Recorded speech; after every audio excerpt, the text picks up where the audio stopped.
The massive station called Harmony 7 floated in the darkness of space. It was a place where different species from across the galaxy came to talk and make deals.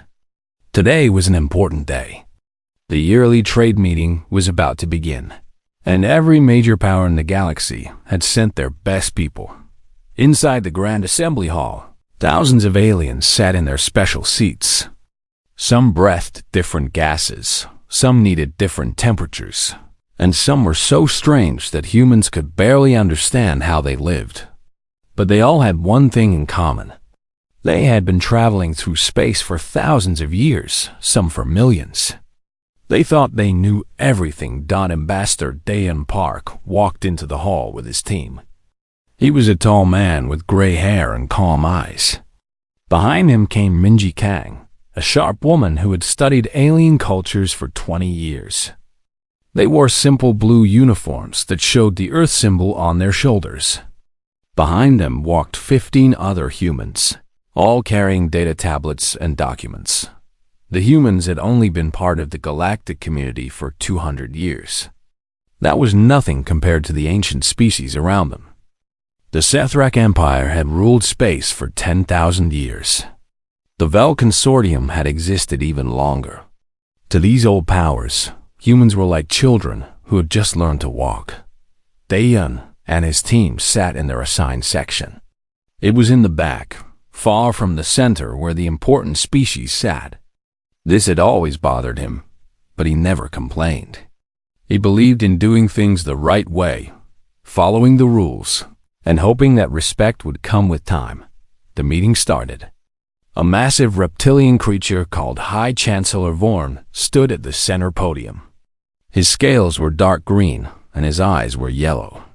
He was the leader of the Sethrak Empire, and everyone feared him.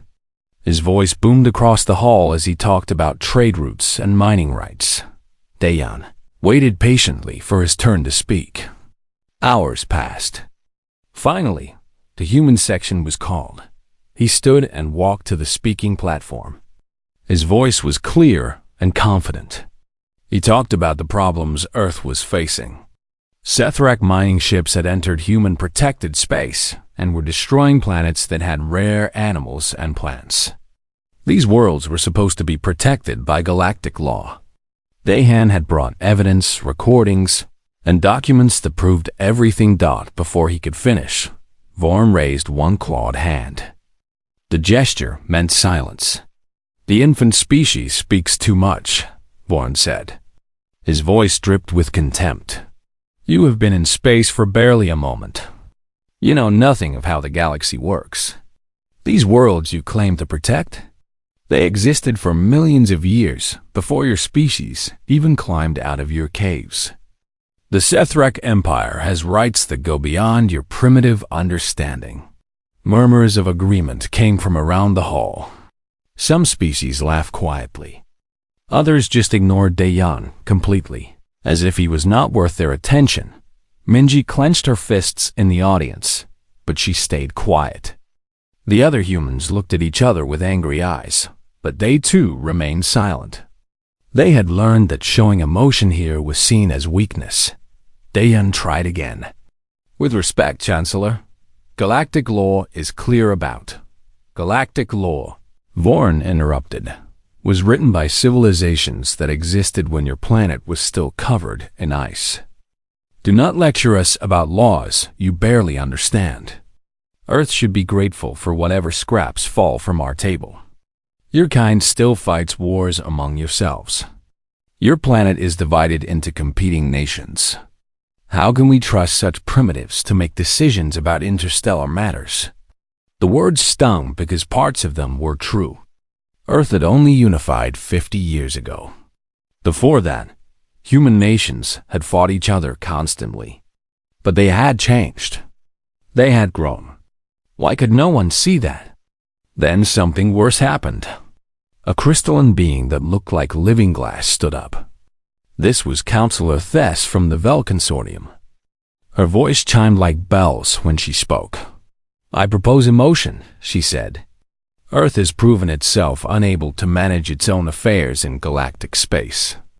For the good of all species and for humanity's own protection, I suggest we place Earth under a developmental protectorate for the next 500 years. They will lose voting rights and sovereignty in galactic matters. More advanced species will guide them until they are ready to participate as equals. 500 years. That was longer than the United States had existed as a country. That was longer than many human civilizations had survived. They wanted to make Earth a child that needed babysitters for 5 centuries. The hall erupted in discussion. Some species thought it was a good idea. Others debated the details. But very few spoke against it. To most of them, humans were just not important enough to defend. Dahin stood at the podium, his hand shaking slightly. Not from fear, from rage that he kept buried deep inside. He looked at Minji. She looked back at him with eyes that asked a silent question. He gave a small nod. She understood. Dayan gathered his papers slowly. He tapped his communication device, sending a signal to every human in the hall. Then he spoke, his voice cutting through the noise. We came here in good faith. We came here believing that reason and evidence mattered. We believed that respect could be earned through patience and cooperation. We were wrong. The hall went silent. Species stared at him. Earth will not beg for respect we will never receive here. We will not stay to watch you strip away our freedom while calling it protection. We will not participate in a system that treats us as eternal children. He picked up his documents and walked toward the exit. Minji stood immediately. So did every other human in the hall. They gathered their materials and followed Dahan toward the massive doors. Their footsteps echoed in the suddenly quiet chamber. Vorn called out, "If you leave, there will be consequences. You will be isolated. Your economy will collapse. You will come crawling back within a year." Dayan stopped at the doorway. He did not turn around. "Then, you will see exactly what humans can do when you force us to stand alone." The doors closed behind them with a sound like thunder. The galaxy watched in confusion. Species did not just leave the assembly. It was unthinkable. It was political suicide. They did not understand humans at all, and that would be their biggest mistake. The news spread across Earth in hours. Ambassador Dayan Park and his entire team had walked out of the Galactic Assembly. No human diplomat would return. Humanity was alone. In the capital city of Geneva, the Unified Earth Council gathered in emergency session. Prime Coordinator Hyunwoo Choi sat at the head of the massive circular table. He was a quiet man who had led Earth through the difficult years of unification. Now he faced perhaps the biggest decision in human history. Around the table sat representatives from every region of Earth, military commanders, scientists, economists, and politicians all waited to hear what would happen next. Some looked worried. Others looked angry. But Hyunwoo looked calm, almost peaceful. He stood and spoke in a voice that was soft but clear. For 200 years, we have tried to earn the galaxy's respect. We followed their rules. We accepted insults with patience. We hoped that if we were good enough, they would see us as equals. Today we learned the truth. They will never see us as equals. Not in 500 years. Not in 5,000 years. So we will show them something else instead. He pressed a button and a hologram appeared above the table. It showed Earth's economy, trade networks, and resource systems. Much of it was connected to galactic supply chains. They think we will collapse without them, Hyunwoo continued. They think we need their technology, their trade, their permission to exist. Let us prove them wrong. Within days, orders went out across all human space. Every human diplomat was recalled from alien worlds. Every trade agreement with the Galactic Assembly was suspended. Human colonies in joint administration zones began evacuation procedures. If the galaxy wanted to treat humanity as irrelevant, then humanity would become truly independent. The galaxy's reaction was exactly what Dayan had predicted. Amusement. The news networks of 100 species ran stories with titles like Human Tantrum and Earth's Foolish Gamble.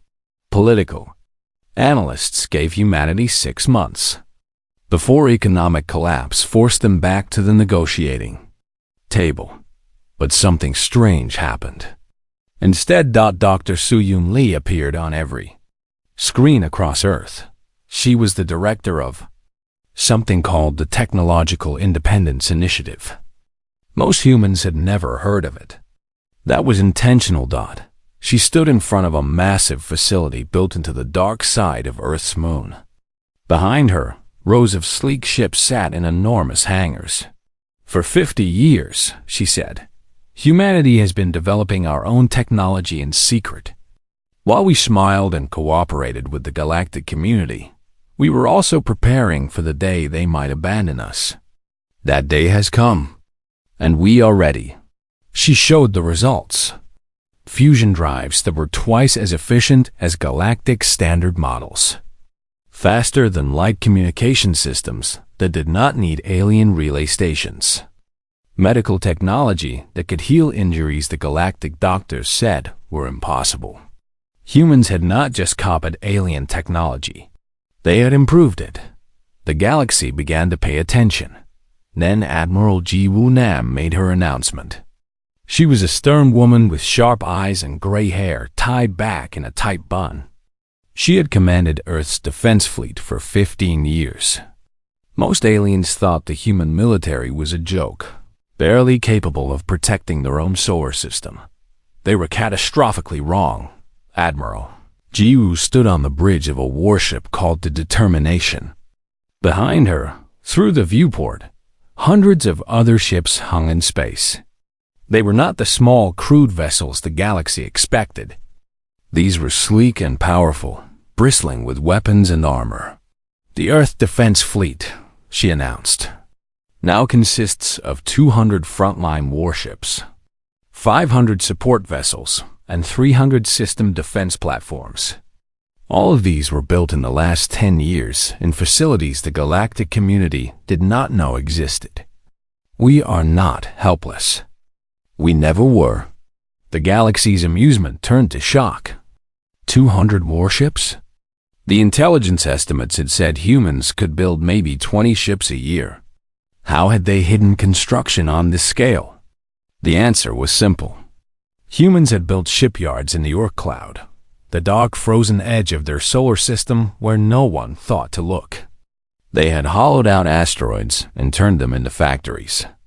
They had worked in secret in the cold and dark, building the tools of their independence. Within 3 months, the economic predictions about Earth's collapse were proven completely wrong. Human colonies that were supposed to be dependent on galactic infrastructure were thriving. They had backup systems, hidden supplies, and new technology that made them self-sufficient. New human settlements appeared in star systems that aliens had declared too difficult or too dangerous for colonization. Humans did not ask permission. They simply went and built homes on worlds the galaxy had ignored. Earth's internal markets boomed. Without galactic trade restrictions, human companies could sell and buy freely among themselves. Innovation exploded. Artists created new works. Scientists made new discoveries. Without the pressure of trying to please the galaxy, humans could finally be themselves. On Harmony 7, the Galactic Assembly watched their own economy shudder. The Vel Consortium had sold huge amounts of their crystal exports to human buyers. Without that market, their economy contracted by 40%. Factories closed. Workers were laid off. The Sethrak Empire discovered that their mining operations depended on algorithms and software that humans had developed. Without access to those tools, their efficiency dropped. Mines that had been profitable became expensive failures. The Farron Collective, beings made of gas and energy, had built their information networks using human-designed relay stations. When the humans took those stations offline and refused to share the designs, the collective's communication systems began to fail. Messages that once took minutes now took days. Counselor Thess, the crystalline being who had proposed putting Earth under protectorate status, reviewed economic projections in her private chamber. The numbers were bad and getting worse. She sent a private message to High Chancellor Vorn. Perhaps we should extend an invitation to Earth for renewed dialogue? Vorn's reply came back quickly. Absolutely not.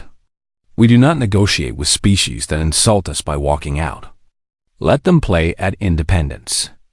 They will learn that the galaxy does not need them. But in his private moments, Vorn stared at reports that told a different story. Trade was down. Profits were falling.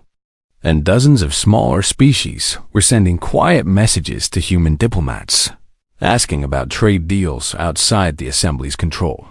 The absolute authority of the ancient powers was cracking.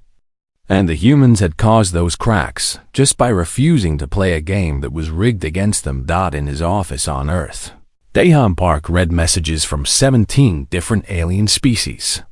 All of them wanted to talk. All of them wanted trade agreements. All of them were tired of being dominated by the big three powers. He smiled. It was the first time he had smiled in months. Minji Kang entered his office. What do we do now? She asked. Now, Dahin said, we wait. Let them see what the galaxy looks like without human cooperation. Let them feel the cold wind blowing from our direction. And when they finally understand that we are not bluffing, not posturing, and not coming back on their terms. He turned to look at Earth hanging in space outside his window. Beautiful and blue and independent. Then we teach them what it means to negotiate with equals. 6 months had passed since the humans walked out. The galaxy had split into 3 groups. The ancient powers who refused to admit they needed Earth. The smaller species who quietly reached out to human diplomats. And those who watched and waited to see what would happen next. High Chancellor Vorn of the Sethric Empire belonged to the first group. He refused to show weakness. In his mind, the humans were still primitives playing at being important. He would remind them of their place. In the Kepler Expanse, a region of space rich with valuable minerals, humans operated several mining stations. The largest was called Prosperity 9. It employed 300 workers and produced rare metals used in advanced electronics. VORRN ordered a battle group to seize it. 30 Sethrak warships dropped out of faster-than-light travel around Prosperity 9. They were massive vessels, each one carrying enough firepower to destroy a small moon. Against them stood the mining station, which had only basic defensive shields and no weapons at all. Commander Minho Sun was in charge of Prosperity 9. He was a calm man who had worked in mining operations for 20 years. When the Sethrak fleet appeared on his sensors, he did not panic. He pressed the emergency alert that sent a message directly to Voss, Earth Defense Fleet Headquarters. Then he opened communication with the Sethrak commander, a reptilian warrior named Kesvar. This is Commander Sung of Prosperity 9. You are in human territory. Please state your intentions. Kesvar's face appeared on the screen, his yellow eyes gleaming with confidence.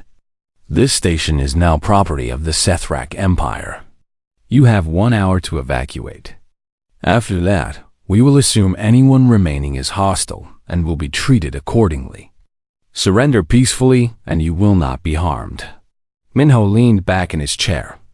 I respectfully decline. This station is human property, built by human hands in human space. We will not abandon it. You have 30 warships surrounding you and no weapons, Kesvar said, clearly amused. What will you do? Call for help? The nearest human fleet is days away. You will be prisoners long before they arrive. Minho smiled. I suppose we will see. The hour ticked by slowly. Sethrak Marines prepared boarding craft. Weapons were charged. Kesvar was confident this would be quick and easy. The humans would realize their position was hopeless and surrender. And if they did not, well, the Sethrak had dealt with stubborn species before. With 2 minutes left in the ultimatum, something happened. Space itself seemed to ripple and tear. Faster-than-light drives created specific energy signatures when ships dropped back into normal space. The Sethrak sensors screamed warnings as dozens of those signatures appeared at once. The human Fifth Fleet had arrived. There were not just a few ships. There were 80 warships, each one sleeker and faster than anything the Sethrak had seen before. They moved with perfect coordination, sliding into position around the Sethrak battle group like wolves surrounding prey. Admiral Jiwoo Nam's face appeared on every Sethrak ship's communication screen. Her voice was cold and clear. Sethrak vessels, you are in violation of human territorial sovereignty. Power down your weapons immediately and prepare to be escorted out of this system. You have 3 minutes to comply. Kesvar stared at the tactical display in disbelief. Where had these ships come from? How had they arrived so fast? Intelligence had said the human fleet was slow and clumsy. These vessels moved like dancers, precise and deadly. He made a fatal error. He assumed the humans were bluffing. We outnumber you, he transmitted back. And Sethrak ships are superior to your primitive technology. Stand down or face destruction. Jiwoo's expression did not change. You were warned. What happened next would be analyzed by military academies across the galaxy for decades. The human ships did not charge forward in a wild attack. They did not fire everything they had in desperation.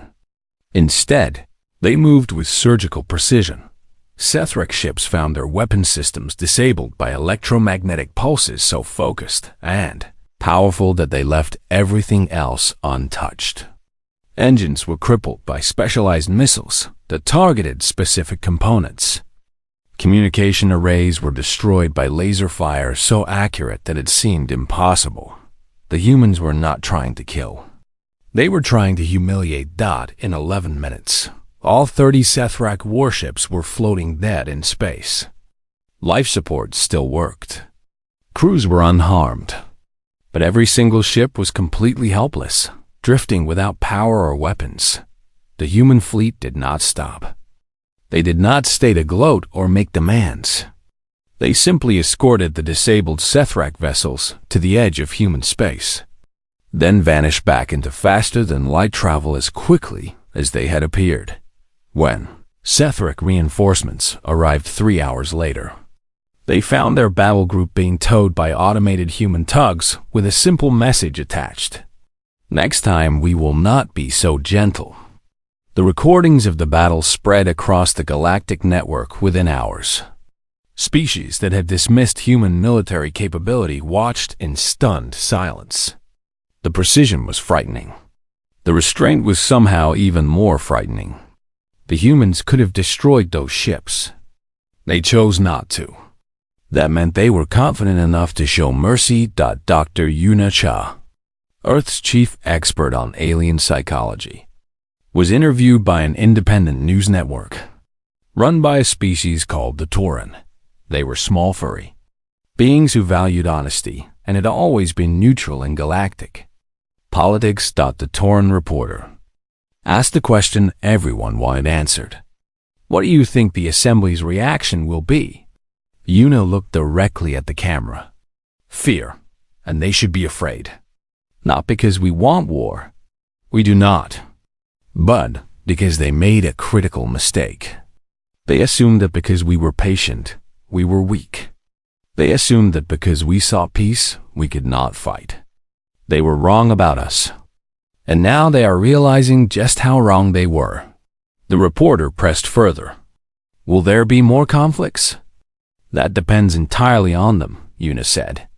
We will not attack anyone. We will not invade their space. We will not steal their resources. But we will also not allow ourselves to be bullied. The galaxy needs to decide if it wants war with a species that can cripple 30 warships in 11 minutes, or if it wants peace with equals. Within days, the political landscape shifted dramatically. The VEL Consortium's Grand Luminary Kess issued a statement declaring that they had never supported Sethrak territorial expansion and would remain neutral in all disputes involving Earth. It was a cowardly betrayal of their ally, but it was also smart. The consortium valued survival over loyalty. The Farron Collective went further. They publicly condemned the Sethrak attack and suggested that renewed dialogue with Earth might benefit everyone. They even offered to host neutral negotiations. Smaller species began to openly defy the Assembly. 17 of them withdrew from Assembly protocols entirely and announced they would seek independent relationships with humanity.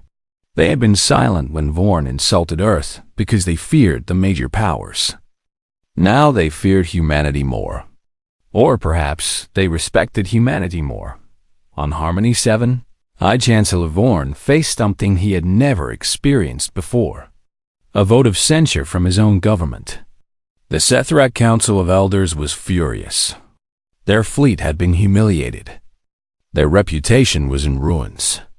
And it was all because Vorn had underestimated the humans. In his private chambers, Vorn watched the battle recording for the 20th time. He watched human ships move with impossible grace. He watched his proud warships reduced to helpless debris in minutes.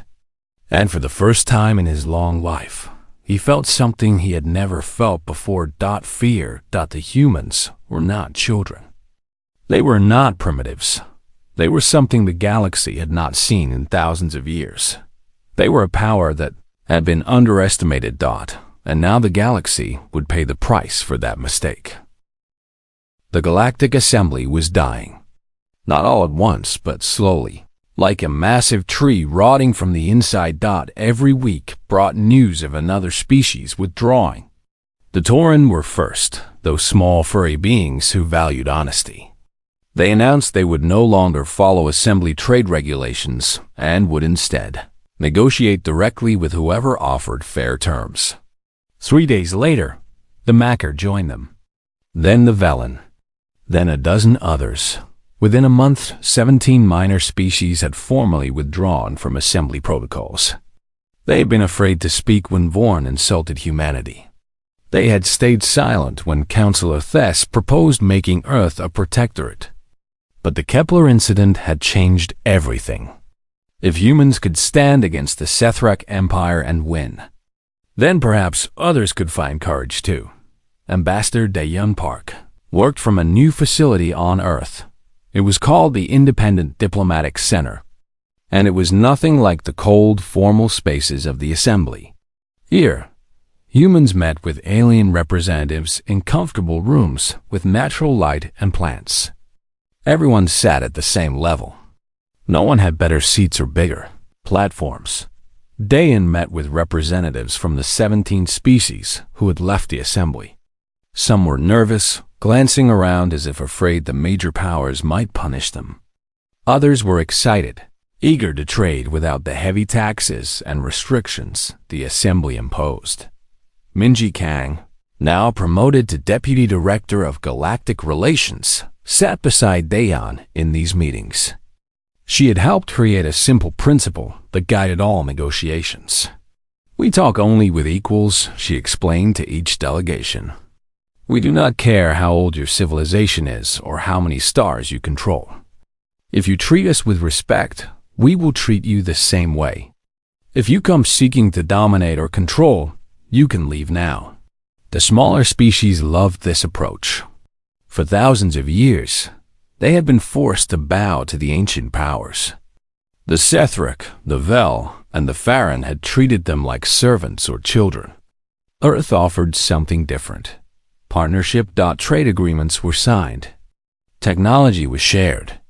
Human medical advances were given freely to species who needed them. In return, Earth gained access to resources and knowledge that would have taken centuries to discover alone. But The major powers watched their coalition crumble with growing alarm. Grand luminary Kess of the Vel Consortium was the first to break. She sent a private message directly to Prime Coordinator Hyunwoo Choi. It was carefully written, full of diplomatic language that tried to sound friendly without actually apologizing. The consortium recognizes that certain misunderstandings may have occurred in our previous interactions with Earth. We believe that renewed dialogue could benefit both our peoples.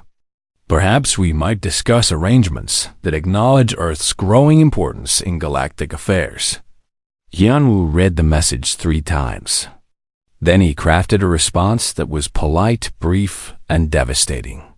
Earth appreciates the consortium's belated recognition. However, we find our current relationships quite satisfactory. Should the consortium wish to discuss trade as equals, they may submit a formal request through standard diplomatic channels. We make no promises regarding the outcome of such discussions. It was a rejection, a gentle one, but unmistakable. The Vel Consortium, one of the galaxy's oldest and most powerful civilizations, had been told to get in line and wait their turn like everyone else.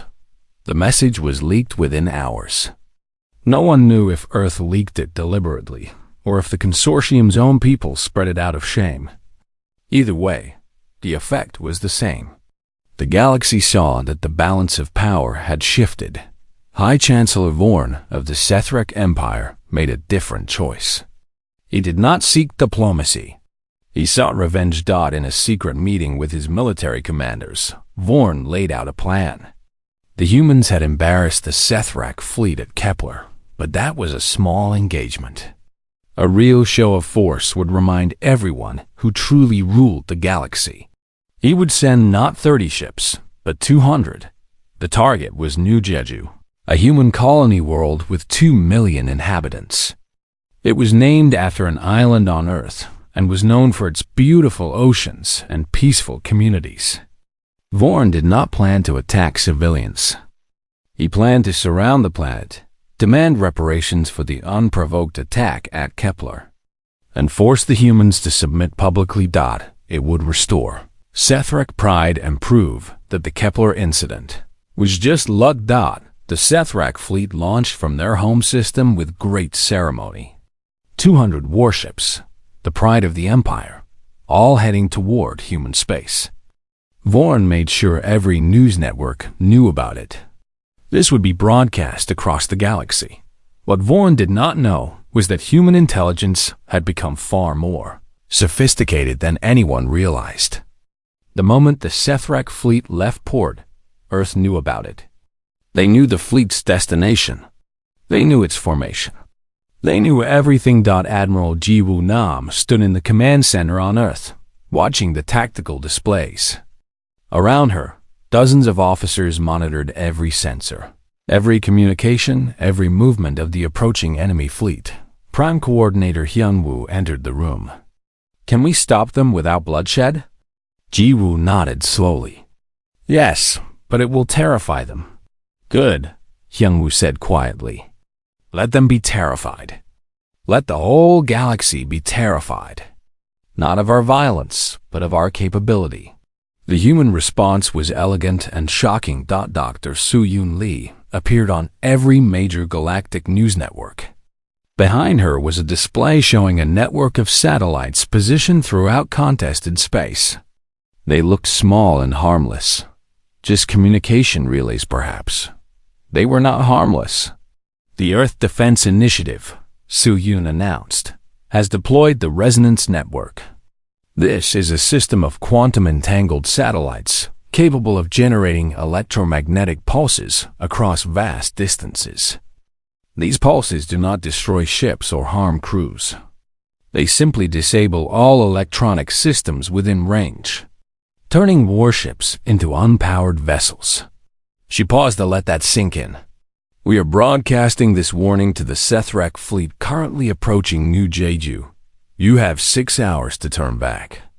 If you continue, we will activate the resonance network. Your ships will go dark. You will drift in space, helpless until rescue arrives. This is not a threat. It is a statement of fact. Choose wisely. Vorn, watching this broadcast from his flagship, was furious. It was another bluff. It had to be. Technology like that was impossible. Even if it existed, the humans would not dare use it on 200 ships. The diplomatic consequences would be catastrophic. He ordered the fleet to continue. 5 hours and 58 minutes later, the resonance network activated. Every single ship in the Sethrek fleet died simultaneously. Engines stopped. Weapons powered down.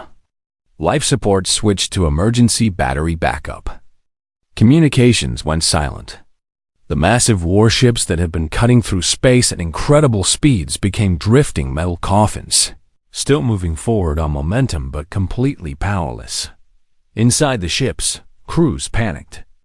Emergency lights flickered on. Officers shouted orders that could not be transmitted. Engineers worked frantically to restore power, but there was nothing to restore. The electromagnetic pulse had not damaged systems. It had simply made them stop working. The effect would wear off eventually, but not for hours. Vorn sat in darkness on his flagship, breathing hard. Around him, his command crew worked by flashlight. They were alive. They were unharmed. But they were absolutely helpless, hundreds of light years from any support. Rescue took 3 weeks. The Sethrek had to send civilian transport ships since their military vessels were all vulnerable to the resonance network. Every ship of the fleet had to be towed back to Sethrek space. Like broken toys. The humiliation was complete. The Sethrek Council of Elders met in emergency session. The vote was unanimous. High Chancellor Vorn was removed from power immediately. His replacement, a pragmatic commander named Druven, took office with one clear mandate: make peace with Earth at any cost. His first official act was to send a formal request for negotiations to Prime Coordinator Hyan Wu. Min Ji Kang, now Earth's chief negotiator, drafted the response personally. The Galactic Assembly insulted us. They dismissed us. They attacked us. If the new Sethrek leadership wishes to discuss peace, they may do so. But not in your chambers. Not on your terms. You will come to Earth.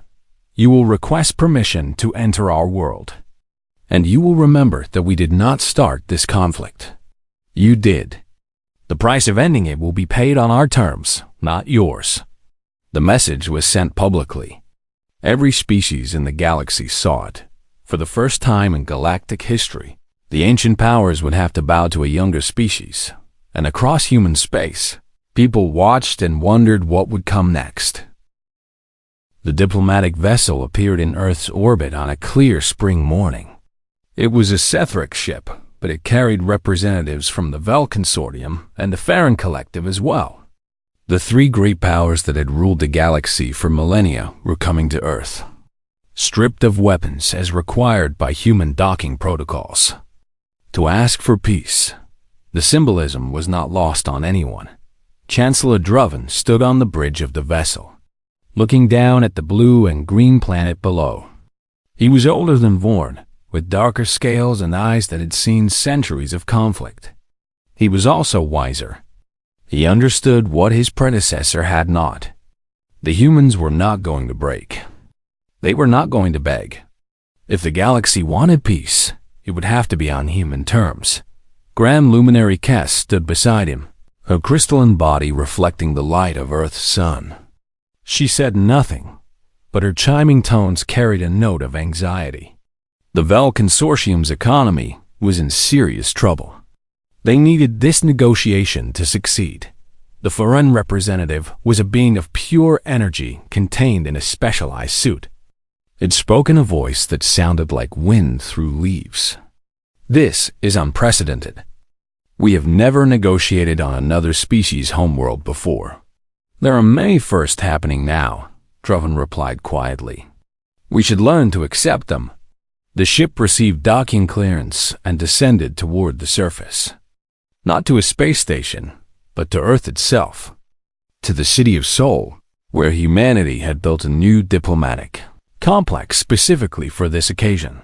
The building was designed in human architectural style, with natural wood, flowing water features, and gardens integrated throughout.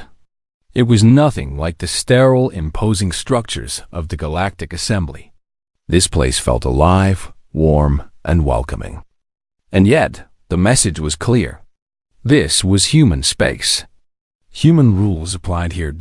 As the alien delegation entered the main chamber, they experienced something none of them had felt in centuries. Gravity. Real planetary gravity, set to Earth's standard. The Sethrak could handle it easily. The Vel struggled slightly, their crystalline structures designed for lighter worlds. The Farron's containment suit adjusted automatically, but the being inside felt the weight pressing down. Everything about this visit was designed to remind them. You are on our world now. Prime Coordinator Hyunwoo Choi stood at the center of the chamber, flanked by the architects of humanity's transformation. Ambassador Diane Park, who had walked out of the assembly and started this entire sequence of events. Minji Kang, whose diplomatic strategies had turned isolation into advantage. Admiral Jiwoo Nam, whose fleets had proven human strength. Dr. Soo-Yoon Lee, whose technology had made independence possible.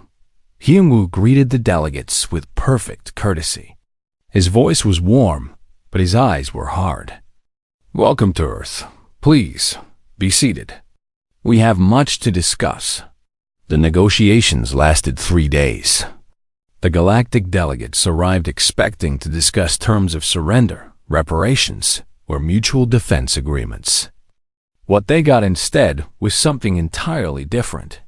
Minji Kang led the human delegation. She stood before the assembled aliens with a document that would change galactic civilization forever. It was called the Soul Accords. She began to read the principles aloud. First, sovereign equality. No species holds authority over another species' internal affairs. Each civilization has the absolute right to govern itself as it sees fit. That alone was revolutionary. The old assembly had frequently interfered in smaller species' governments, claiming it was for their own good. Second, proportional representation. Decisions affecting the galaxy will be made by votes weighted according to population and territory, not the age of a civilization. Grand Luminary Kess shifted uncomfortably. This would strip the ancient powers of their automatic dominance. Third, mutual defense. An act of aggression against any signatory will be treated as aggression against all. No species will stand alone against attackers. The smaller species who had already joined Earth would love this. They had always been vulnerable to bullying. Fourth, open technology. Scientific research and advancement will be shared freely among signatories. No species will maintain monopolies on technology that could benefit all. This was the death blow to the old order.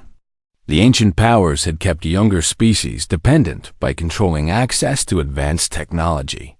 Fifth, enforcement. A multinational peacekeeping force will be established to ensure compliance. Earth will provide the initial command structure and primary military assets. In other words, humans would be in charge of keeping the peace. At least at first. Chancellor Druven studied the document carefully. His clawed hands traced over the text. Finally, he looked up and asked the question everyone was thinking. And if we refuse? Hyunwoo Choi's expression remained calm. Then Earth and our current allies will proceed with these principles among ourselves. The galaxy will have 2 systems. The old assembly, growing smaller each year as more species choose freedom. And the Soul Coalition, growing stronger as we build something new based on respect and cooperation. The choice is yours. It was not a threat. It was simply the truth. The humans were not asking permission. They were offering a choice. Grand Luminary Kess spoke, her voice chiming with genuine confusion. Why offer this at all? You have proven you can stand alone. You have the strength to dictate terms. Why share power that we cannot take from you? Dr. Yuna Cha, Earth's chief expert on alien psychology, stepped forward. She was a small woman with kind eyes, but her words carried weight. Because humans understand something you forgot long ago. True strength is not measured by who you can dominate. It is measured by who stands with you by choice. We were dismissed, humiliated, and attacked. We could build an empire on fear. But that is not who we are. We want partners. We want equals.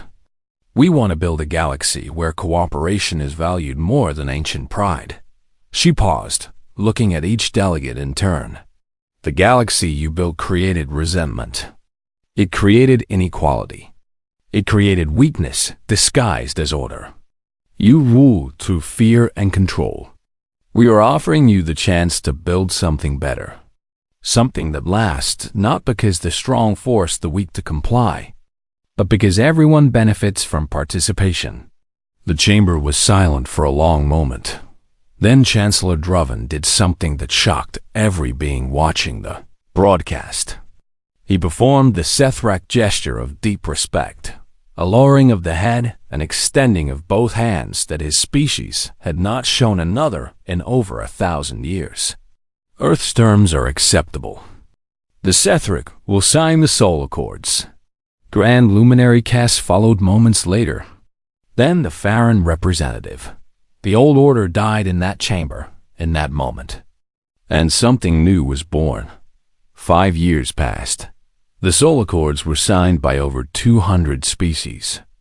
The old Galactic Assembly building on Harmony 7 was converted into a museum. Students from across the galaxy visited it to learn about the mistakes of the past. Ambassador Dayim Park, now Secretary General of the Galactic Council, stood before a chamber filled with beings from hundreds of worlds. They met in Seoul, in the building where everything had changed. But the chamber had been expanded many times to accommodate all the new members.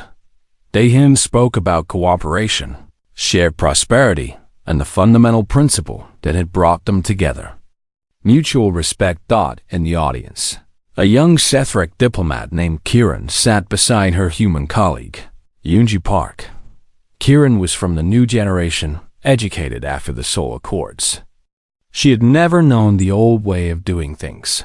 She leaned over and whispered to Yoonji, "Is it true that your species almost left the galaxy entirely?"